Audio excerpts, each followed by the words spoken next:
जियो हम तोहर पूरन कहरबे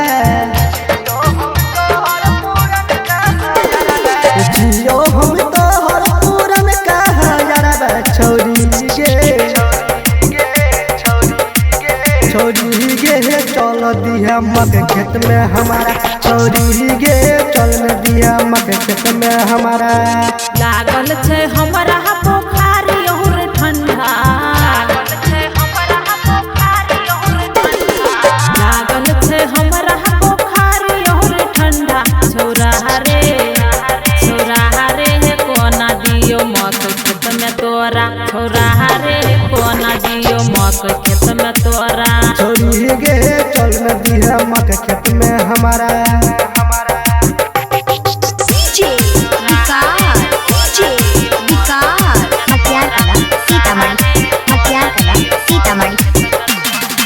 पिछलो बेर देने रहियो मुखिया के खेत में नई कइली शादी रे रह गेल पेट में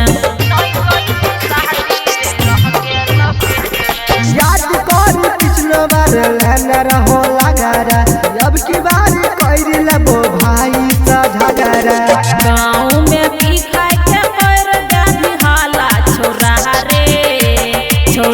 रे नई देबो मक खेत में तोरा छोरा रे नई देबो मक खेत में तोरा छोरी गे दे देनो मक खेत में हमारा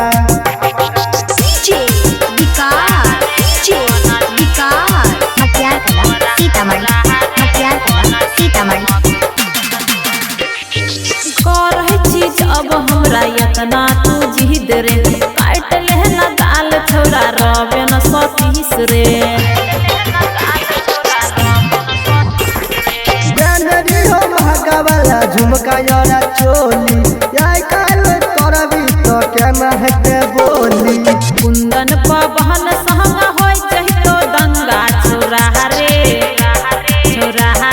चल देबो मक खेत में तोरा छोरा रे चल देबो मक खेत में तोरा छोरी गे चल दिया मक खेत में हमारा।